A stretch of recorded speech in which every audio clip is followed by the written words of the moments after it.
તો ગંભીરા બ્રિજ તૂટ્યો એ સમાચાર તો તમને ખબર જ છે, પરંતુ એની સાથે સાથે એ જ્યારે અકસ્માત થયો ત્યારથી જ એક ટેન્કર ત્યાં લટકતું હતું હવામાં. જો કે હવે આ ટેન્કરને નીચે ઉતારવાની પ્રક્રિયા શરૂ થઈ. છેલ્લા 23 દિવસથી લટકતા ટેન્કરને ઉતારવાની કામગીરી આરંભવામાં આવી છે.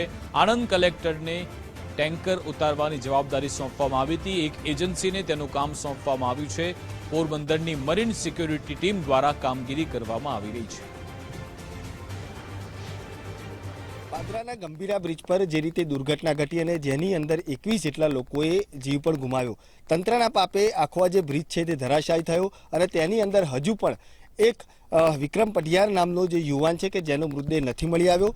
બ્રિજ ઉપર પણ એક ટેન્કર છે કે છેલ્લા 23 દિવસથી ઝોલા ખાઈ રહ્યું છે.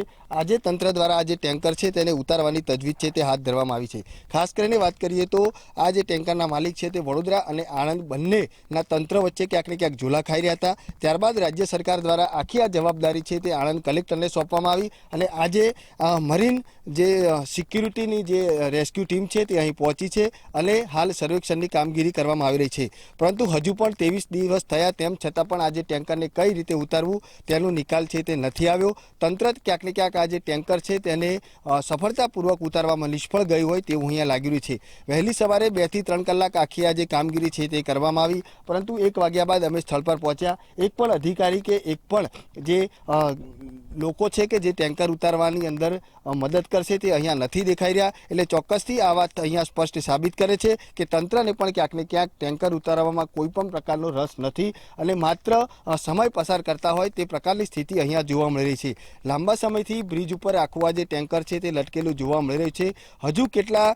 સમય સુધી આ ટેન્કર લટકશે તે તો આગામી સમયમાં જ ખબર પડશે, પરંતુ જે રીતે આ ટેન્કર છે તે છેલ્લા કેટલાય દિવસથી લટકી રહ્યું છે. ટેન્કરના માલિક પણ હેરાન પરેશાન થયા છે. વડોદરા અને આણંદ વચ્ચે ના જે અધિકારીઓ છે અથવા તો જે તંત્ર છે તે ક્યાંક ને ક્યાંક એકબીજાને ખો આપી રહ્યા હોય તે પ્રકારના દ્રશ્યો પણ જોવા મળ્યા હતા. આખરે આખી આ જે જવાબદારી છે તે આણંદ કલેક્ટરને સોંપવામાં આવી, તેમ છતાં પણ હજુ તંત્ર છે તે આ ટેન્કર ઉતારવામાં નિરસ હોય તેવું અહીંયા લાગી રહ્યું છે.